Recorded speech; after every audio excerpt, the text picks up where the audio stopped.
I think it's, I think they're just nice to look at, really, actually. There's nothing particularly profound about it. But obviously what we're covering tonight is growing together with pollinators. And so this session is really about the pollinators and how we can best support them. And my starting point with this really is to ask, who are the pollinators? And so who are the pollinators? Who would you understand as being the pollinators? Bees, hoverflies. Yep. Lacewing, do they? No, they eat predators, don't they? Yeah. Yeah, they eat aphids, I think. I don't know. I think they do drink nectar, though. So they might be. Anybody else? Moths? Sorry. Moths, yeah. Moths are a really important pollinator, actually, and underestimated, I think, because they often pollinate at night. Any others? Butterflies? Flies? Beetles? Beetles. So there are flowers. Do you know, have you seen the magnolia flowers? You know, the magnolia trees, and all the flowers are coming out at the moment. So they were one of the earliest flowering plants in the world. And what you'll notice is that their petals are really thick.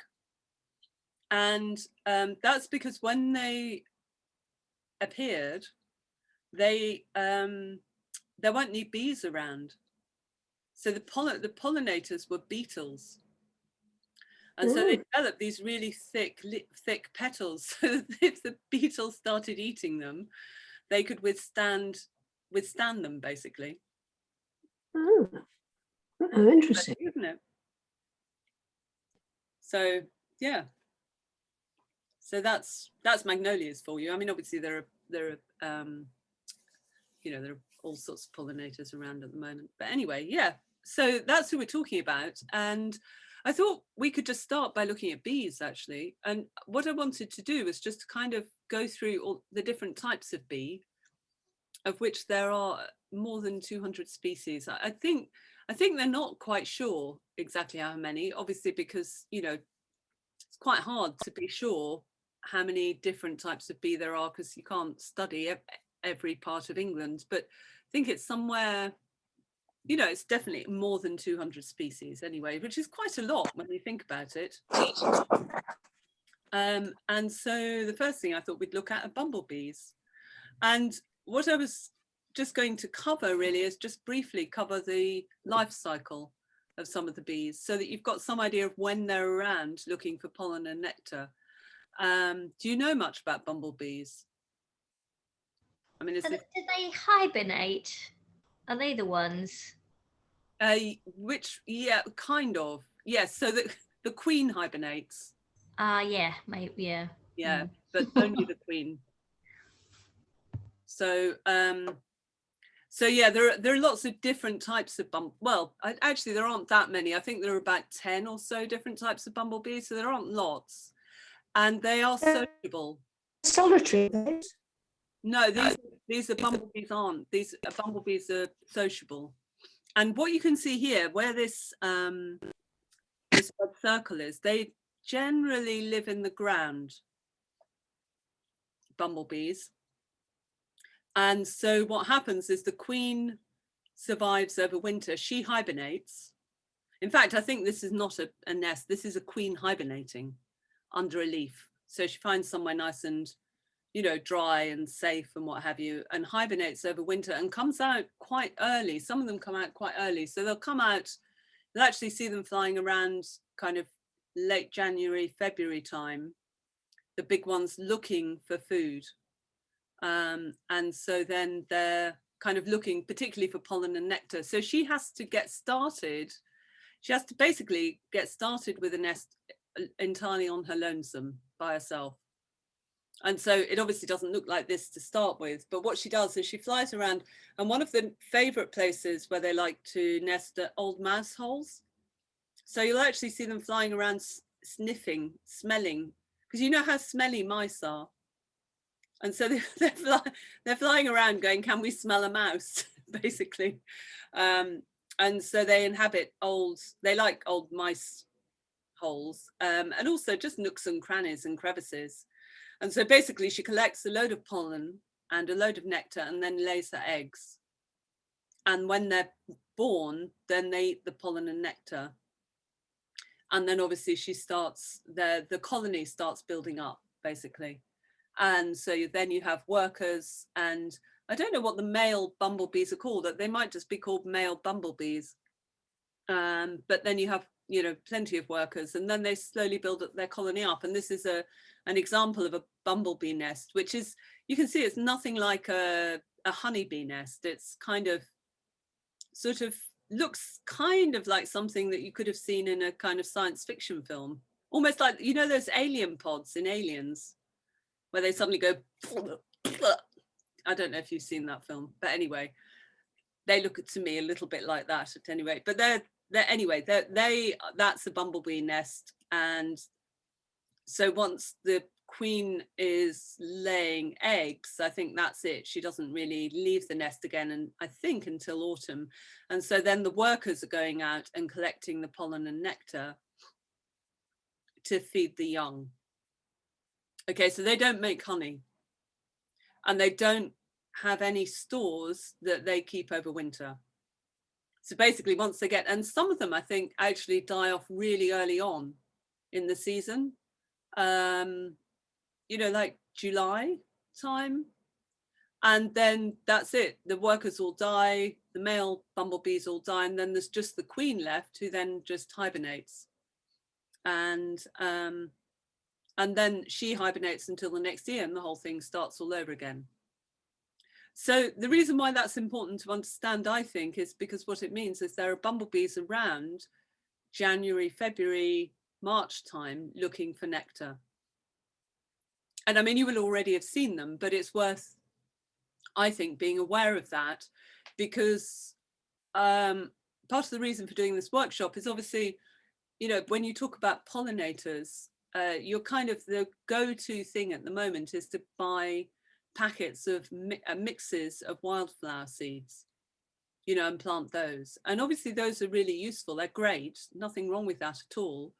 It's just that having a more all-rounded understanding of what pollinators need through the year, I think means that you could design a space to provide more of that, if that makes sense, so that it's more all-rounded, basically, and you don't have a situation.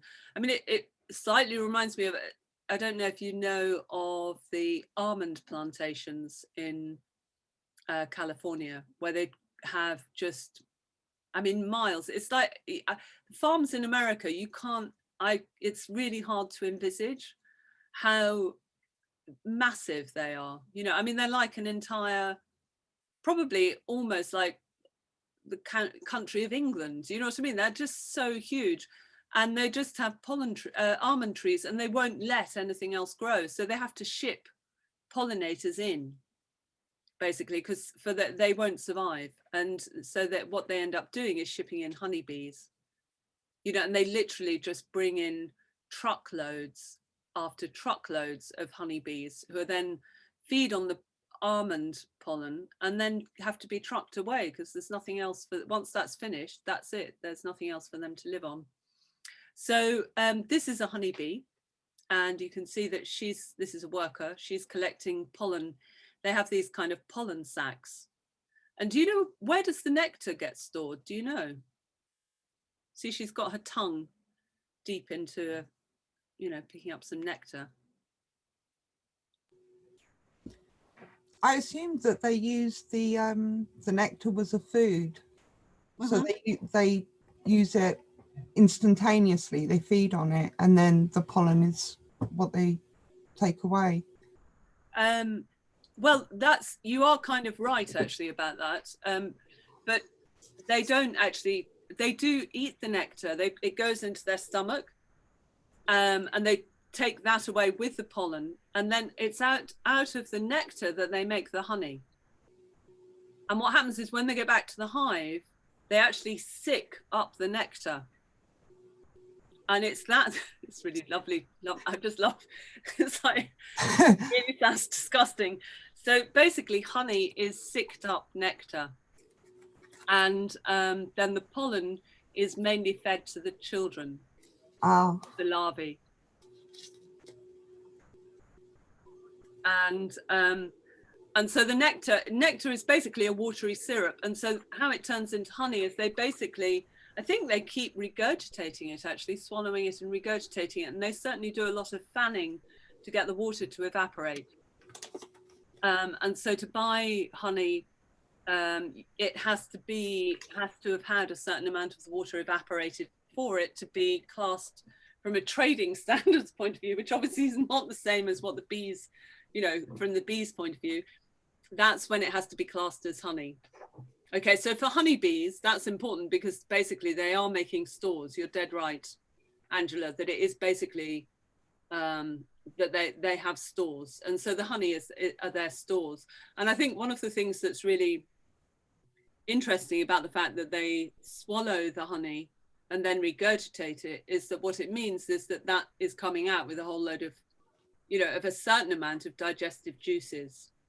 And for a lot of beekeepers, what they do is some beekeepers will even take all the honey away from the bees over winter and instead give them sugar water. And so given that the honey is made out of, it's got their digestive juices in, and, you know, the nectar comes from lots of different plants as well. So what I would assume is that it's not just sugar water. You know, they're treating it as though it's just sugar water. Like you can just do a straight swap, and it's not going to have any impact on the health of the bees. But I'm not going to try, I'm trying to avoid getting into the industrial beekeeping approach, which actually even people with just one hive still take an industrial approach, often take it, and not always by any means, but it can be, you know, a slightly kind of, well, not slightly, it can be an industrial approach. So this is a hive of mainly worker bees. So they develop hives of, 30,000, 50,000 bees in summer. And they'll and they consist of, you know, this is a kind of traditional hive. You can see the honeycomb. So they create beeswax, and therefore they've got, it's unbelievably complex sort of a setup that they have. And it's also staggering that they'll go from having a few thousand worker bees in the spring to that number, you know, actually ending up with 30 to 50,000 in the summer. So yeah, and they can produce a lot of honey, obviously. So this is a kind of traditional hive. And basically what most beekeepers do is that they'll have these what are known as frames.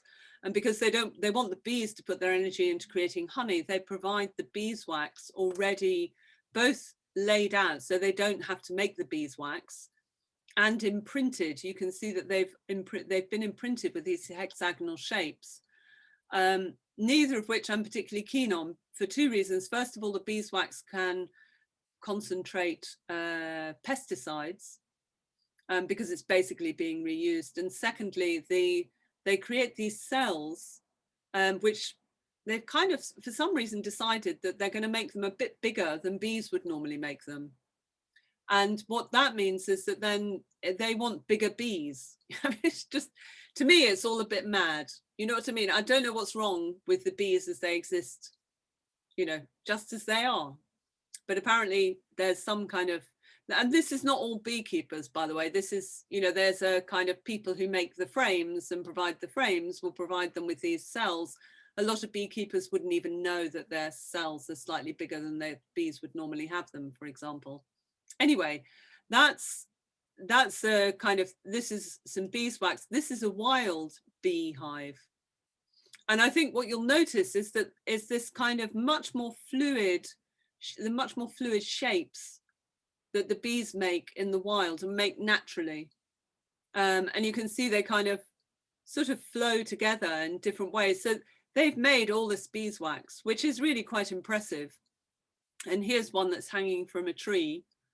And again, you can see they create these beautiful teardropped, heart-shaped kind of combs, where they then live. And you can see that that's a completely different shape to this kind of rectangular shape which beekeepers want to have.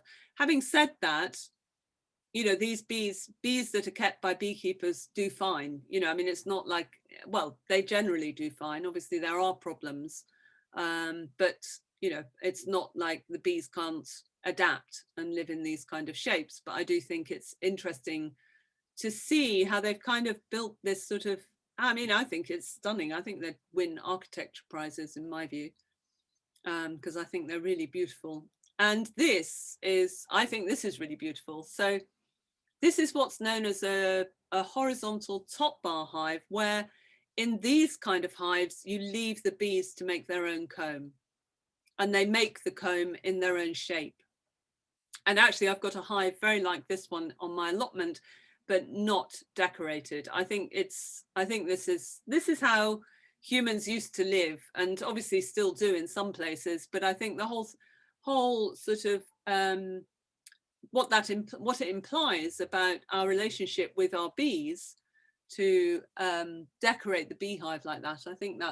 I really like that myself, and I like that respect and attempt to kind of do the best for your bees. And I think it's worth, I mean, the relationship between humans and honeybees, you know, it's a very intimate relationship, and bees are capable of loving humans. And so a friend of mine, and there's long been a tradition, not just in Europe, but elsewhere, of beekeepers treating bees as though they're part of the family. And so if you don't keep the bees informed about what's happened in your family, you know, if you get married, if you get divorced, if someone dies, you need to tell the bees that this has happened. If someone moves, and if you don't, they're liable to leave you. So a friend of mine who lives out in New Mexico had a friend of his who got married, and his bees just disappeared. He hadn't told them, and his bees just disappeared. And he was distraught. He was really, really upset. And so he asked my friend to go with him, and he had a silver bell. So it's also one of the traditions is for people to have a silver bell so the bees know that you're coming. And so he went looking for them. He was just walking through, you know, New Mexico desert, basically it's high desert, with his bell, ringing his bell, calling for his bees. And my friend was thinking, you know, I don't think you're going to find them because they've been walking for some time. And so he was kind of losing hope a bit. But then this whole swarm of bees suddenly came and just covered the beekeeper, just all over, you know, and it didn't sting him, just covered him. And so he took them home and introduced them to his wife, or introduced his wife to them, and then they were happy. So I just think, I think certainly I know that from my bees, well, they're not just mine, they're mine and with a couple of friends, and I always tell them what's happened, and they're extremely, I mean, they are quite scarily intelligent. You know, one day I was taking some honey from them, and I had a bee suit on, and just a tiny bit of zip, which wasn't quite done up at my neck. And the bees were like, we're not too keen on this. And so they flew in through that little hole, and just one just stung me on my ear. And it was just like absolutely targeted, absolutely clear, like a warning shot across the bows of like, okay, not, you know, just watch out. So I think they're quite sharp. Anyway, so these are the different, within honeybees, you've got this bee in the top left, that's a drone. So that's the male bee. This is the worker bee, which is the bee that you'll normally see out and about. And then this is the queen bee. The queen bee you won't see unless you open up a hive, because she lives in the hive, or if she's swarming as well. And drone bees, nobody really understands, I don't think, the role that drone bees play. And so some beekeepers like to, because you can tell which of the cells that growing which of those are going to be drone bees. Some beekeepers just kill them before they're born, but others have said, you know, think that they do play a really important role, even if they don't understand what that is. And obviously, apart from you know, they're needed to mate with the queen. So apart from anything else, there's that. So the queen kind of runs everything, and well, they say she runs everything in the hive. She doesn't actually. The workers run everything in the hive. It's the workers who decide whether or not they need a new queen, and it's generally speaking, there's a kind of an interaction, as you can see here. There's the queen in the middle and the workers all around her, and a lot of the communication takes place not only by their sort of dancing, but also through pheromones, you know, so a lot through smell and scent and what have you. That's really important in the hive. These are queen cells, you can see here. So when they decide that they need a new queen, and it could be that they are going to develop a new queen so that the old queen can swarm, or, you know, it just depends. But they decide when they're going to produce a new queen, and then the bees swarm. And that, I think, is a really important part of the, you know, it's basically the way in which they keep themselves healthy, because essentially it's this hive splits, you know, and so if you're talking about 30 to 50,000 bees, they'll split. A whole load of them will go off and find a new home with a queen, and then the remainder will then, you know, rejuvenate for the winter. And a lot of beekeepers also stop their hives from swarming. They buy queens from abroad and they artificially inseminate them. I mean, it all gets a bit murky, if you ask me, the way in which a lot of people keep bees. But there we go, such is life. So that's honeybees. And so they are active. They can be active right the way through the winter. So if you have a warm day in January, they may well come out and start foraging a bit, but they're really only active kind of, I suppose mine have maybe since the beginning of March. So they're really getting going now, sort of mid-February, March, depending on the weather. So they're very dependent on the weather. I mean, the old British bees that used to exist here, British honeybees, used to have more hairy bodies, and so they were able to cope with the rain better. But what's happened is most honeybees that exist here now originate from either New Zealand or Italy. And if you ask me, they're kind of like, what are we doing here in this country, which has a really cold winter and has all this rain? So, yeah.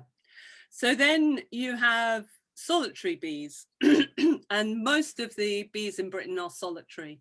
And there's about over 200 different species of solitary bees, which are basically bees.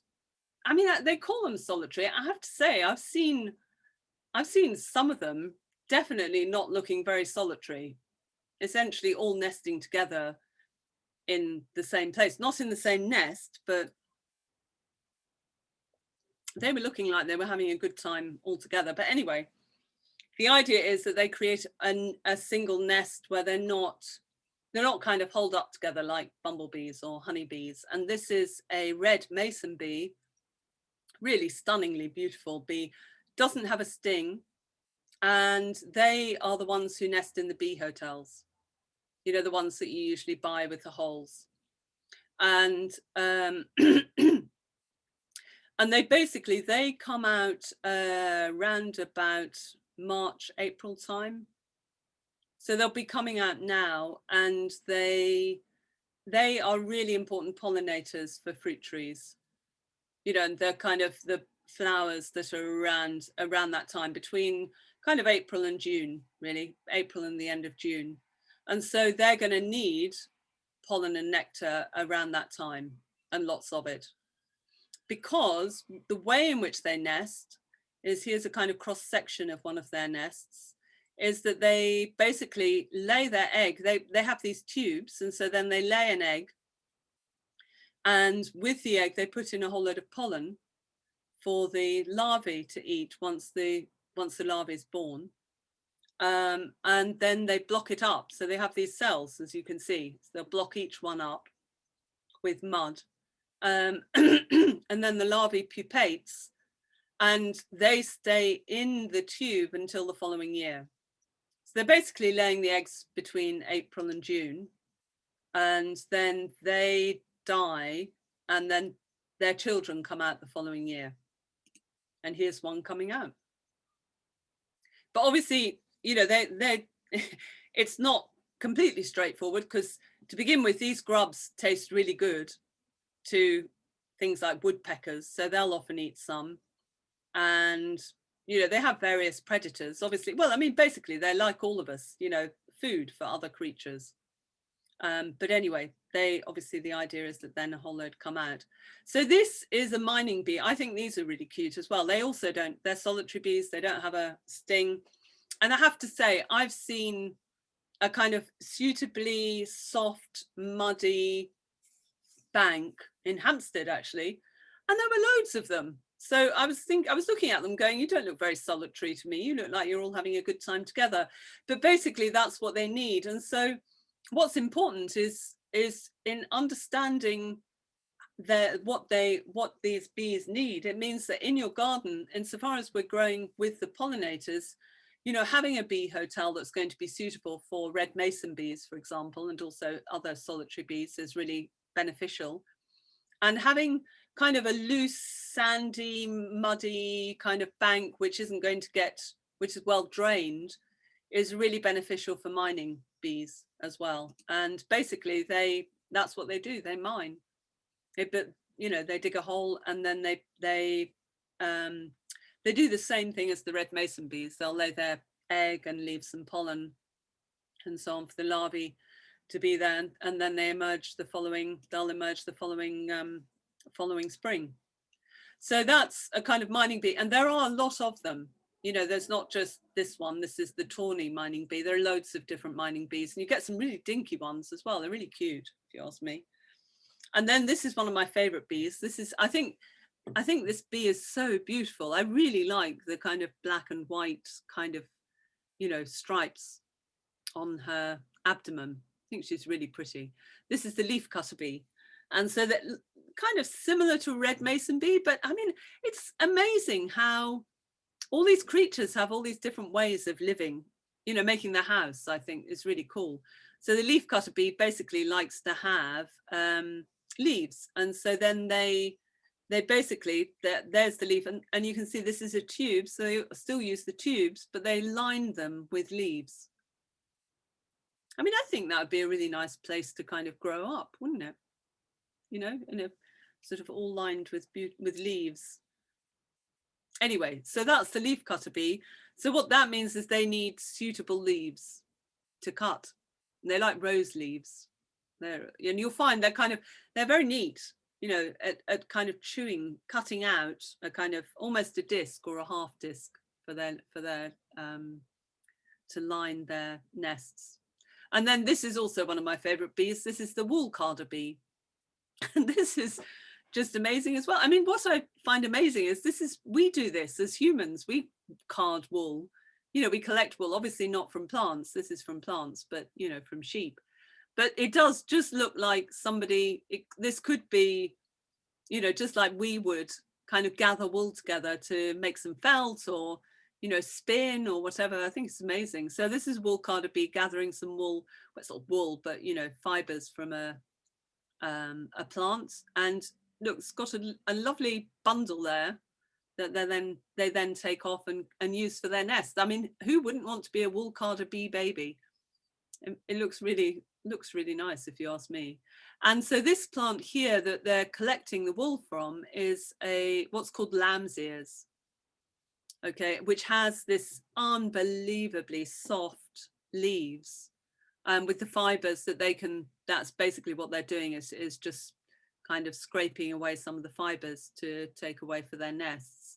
And what's great about lamb's ears is they also have these nice purple flowers. They're not really showy, but they've got these lovely silvery leaves, and the purple flowers are lovely. They and the bees love them as well. So, you know, you've kind of got a win-win when you have those, have them as plants in your garden. So, yeah.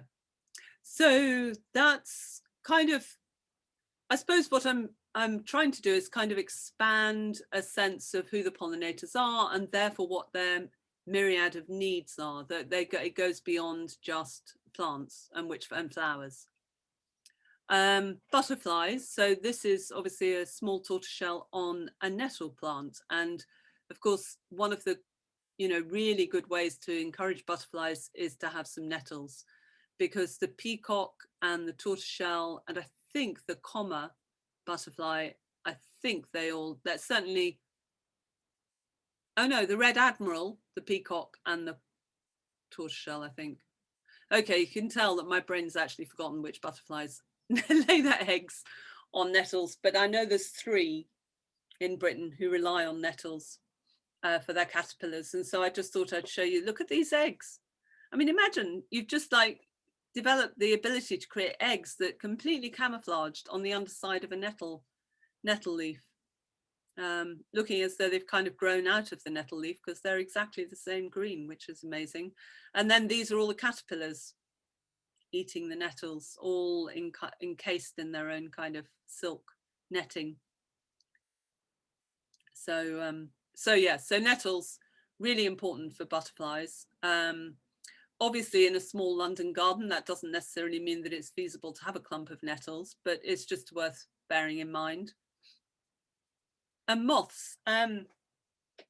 So I think that people underestimate the importance of moths, at least certainly as far as I understand it, they do, because moths pollinate at night, so you don't see them around as much, but they do come out, and there are certain plants that they particularly like, which have flowers and scent at night. So things like sweet rocket, for example, which isn't the rocket that you eat, it's another variety, and the nicotiana. So the plants that are sort of really, I guess, designed for moths in a way, so that their scent develops at night. Those are worth considering, having some of those as well. Nicotiana's lovely. That's the kind of tobacco plant. It's an annual because it comes from America. And of course, this is the amazing hummingbird hawk moth, which they really are like hummingbirds, which is nice. I like it. I like seeing them around because I miss not having hummingbirds here. I think they're amazing, really cool. So I think I'll just stop for a minute and just see if you've got any questions on any of that.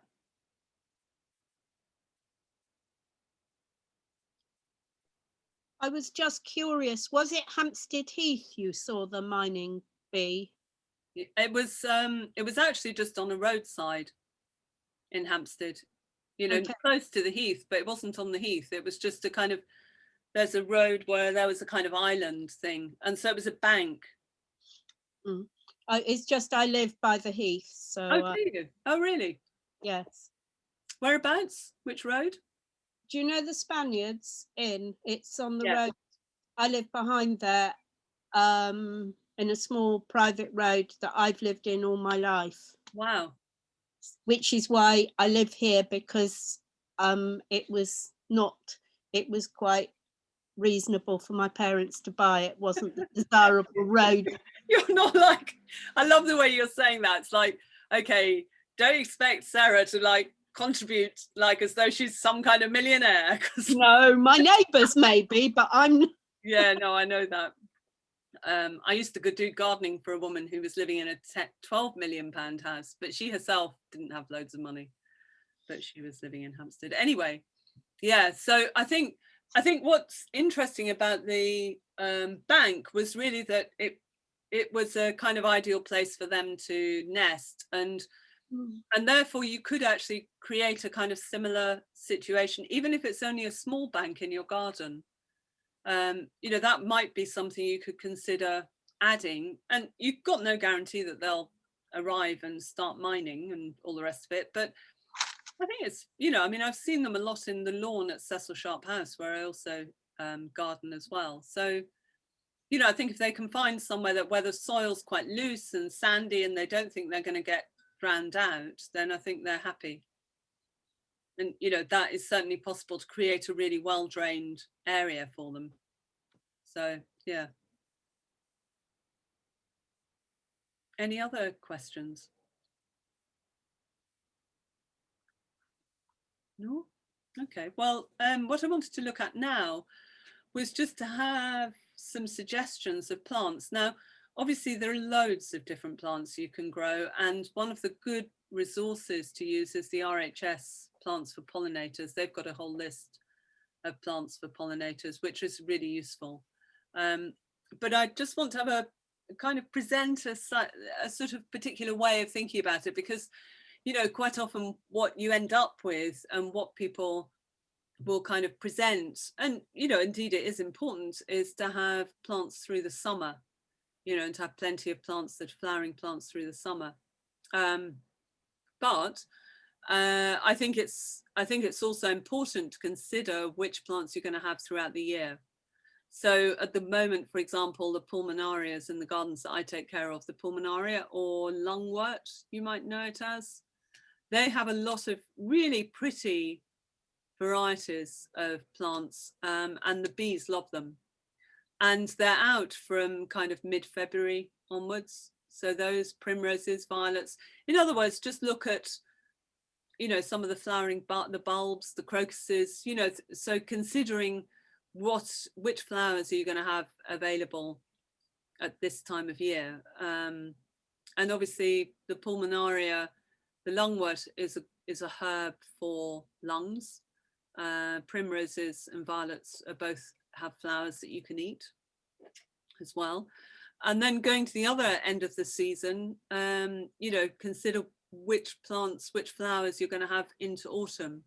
So there's Japanese anemone, for example, ivy, salvias, dahlias. They're all plants, and there are many others. I mean, you know, I don't want to try and create an exhaustive list, but just think about which plants you're going to have, because now there are, because particularly in London, there are a lot of plants that will keep flowering right up until December. And then also winter flowering plants. So there are quite a few shrubs that will actually flower in December, January, February. So Christmas box or sarcococca, which is an evergreen, it's a poisonous plant, but it's really, it's quite slow growing, and it has the most, oh my God, it's lovely scent. So I often add that to a design by the gate or by the, you know, by the entrance, so that as people pass in winter, that scent, you can smell the flowers. Daphne, which is this is Daphne, Daphne odorata. It's basically, it's a poisonous plant. So as is the sarcococca. So it doesn't have that benefit, but again, a fantastic scent and color, you know, in February time. So really, really beautiful plant that, you know, is worth growing. This is winter honeysuckle, and a great plant. I mean, I've actually seen the one at Cecil Sharp House started flowering in November, late November, and there were bumblebees, and I can't remember which variety of bumblebee it was, but they were on the flowers at that time. And in London, apparently there are bumblebees that have now started nesting because there are flowers available over winter. They've started creating nests through the winter. It's one with a ginger bottom. Anyway, so I think that's worth knowing and quite interesting.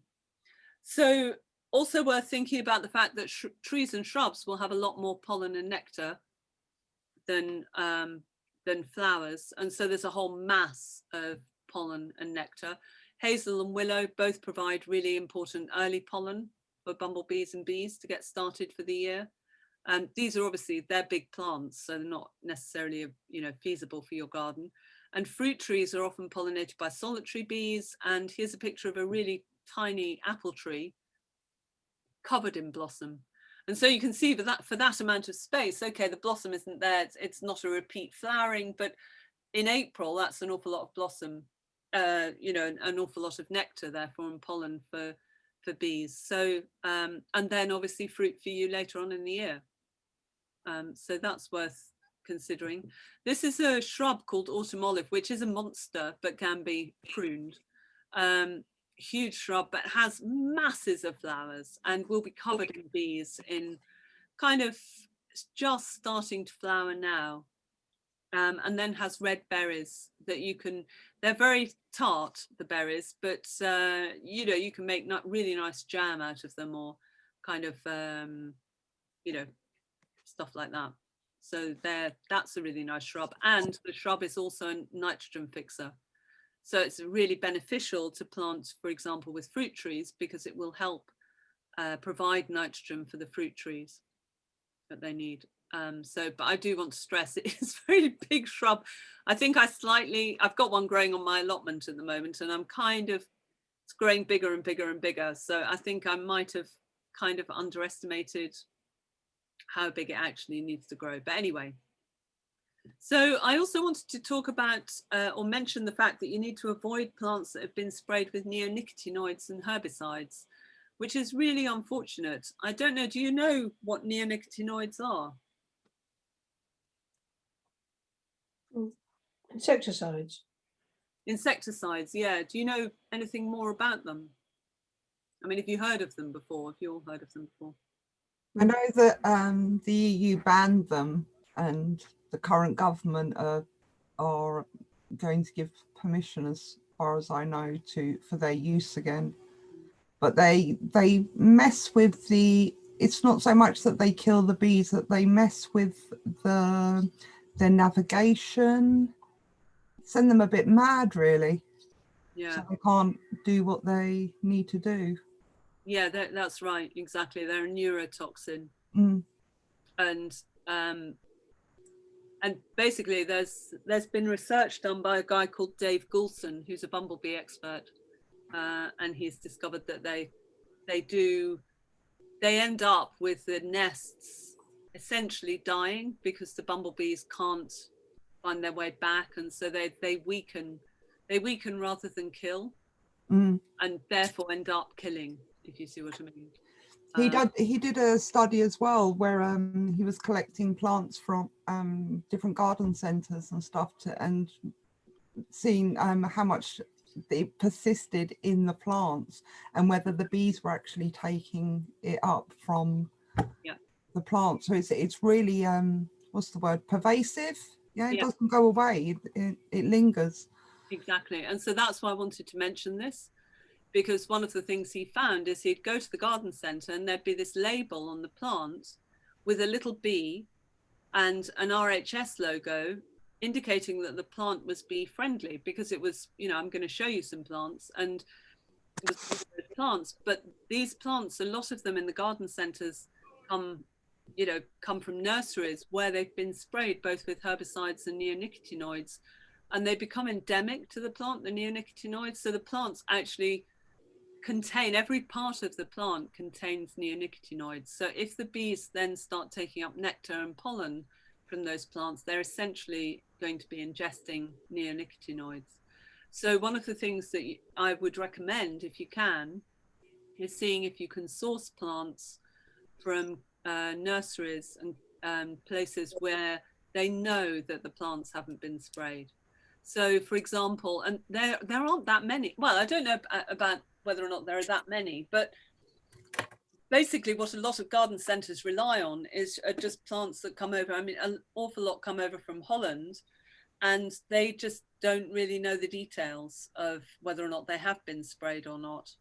So I either get plants from small nurseries by mail order, so places like Herbal Haven, which is great for herbs. They're also really cheap.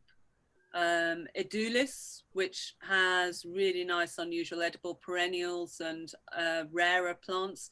Edulis is not cheap, but it's not that much more expensive, I don't think, than you pay in the garden centre. And he grows organically.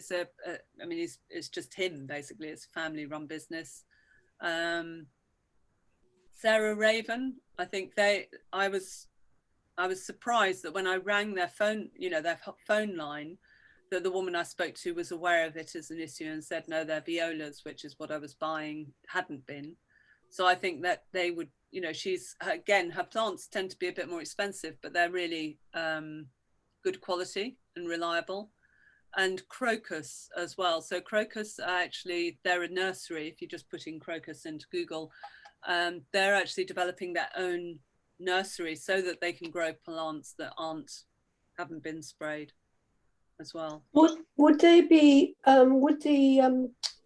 This be endemic in the seeds? If you grew plants from seeds, Yeah, it would be. Right. yeah. I mean, if you've got plants that have already been sprayed, because I had a session. So I'm part of Permablitz London, and we're doing some specialist sessions, the training and sessions with specialists. And we had a session with Dave Goulson recently, and he said that in fact, if you've got plants that have come from a garden centre, don't chuck them away, because they will gradually, the amount of neonicotinoids in them will reduce over time. So, you know, after a few years, that will essentially have gone. So it's worth keeping the plant. But if you're going to add new plants, I would say, you know, try and find them from places where they're not going to have been sprayed with neonicotinoids. And here are some good plants.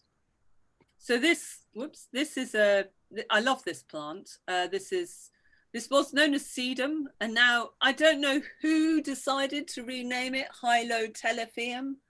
Just seems like a crazy name to me, but no doubt there's a very good reason for it. I just don't know what it is. But it's known now as Hylotelephium or ice plant, and a lot of places are now calling it sedum Hylotelephium, because like, who knows that it's no longer called sedum. Anyway, this has edible leaves, so you can eat the leaves.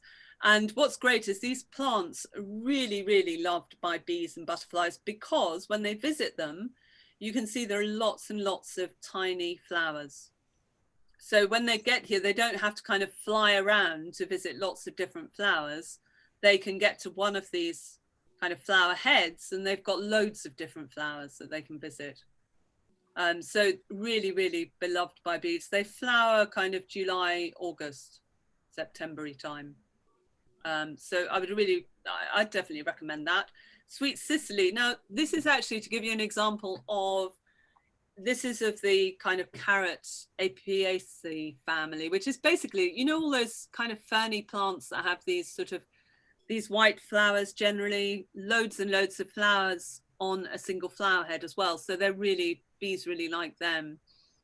Obviously quite, you know, they kind of vary, the plants in this family. Some are extremely poisonous, like hemlock. But Sweet Sicily, I think, is a delight. I really like eating the leaves, which are kind of anisey flavour.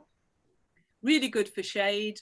Quite delicate plant, but very tasty, I would say, to add to salads. You can also add the stems and the leaves to fruit dishes, like rhubarb, to reduce the amount of sugar that you use in you know, in the dish. Red valerian. So this plant will grow anywhere. I mean, I've seen red valerian growing this size out of a wall, and it's not this one. This is actually growing out of soil, but literally halfway up a wall, I've seen a red valerian growing out. But the flowers, again, you can see you've got lots and lots of little flowers on a flower head, and bees and butterflies love this, and you can eat the leaves as well. So that's good. Dahlias, I think dahlias are lovely, and this brings me on to the structure of the flower, because a lot of flowers have been bred for their looks, you know, and bred to be kind of double flowers, and you want to avoid those, because if the bees can't get to the stamens, you can see this is a lovely one of those bishop dahlias, which is very open, and the bees just love that, because you can see there's loads of stamens there for them to visit. Whereas these kind of pom-pom dahlias, which I think look lovely, I'm not against growing them as such, but the bees can't get to them, can't get to the nectar and pollen, so they're not really any good for the bees. But dahlias are great, because they if you buy organic tubers, then the tubers are edible as well, so you could eat part of your tubers, you know, dahlia tubers, a bit like well, they used to be, they were the tubers that people ate before potatoes. So they were the first tubers to come over from the Americas, and everyone was eating dahlias, and then potatoes arrived and everyone started eating potatoes. It's interesting, isn't it? It's bonkers that now we've got all these ornamental plants and no one eats them anymore. well, not at no one, but you know, they aren't so widely known for that. Roses, so the rose on the left is a lovely rambling rose which needs about an acre of land. No, I'm kidding. It grows very big, but has masses of really lovely open flowers, very scented.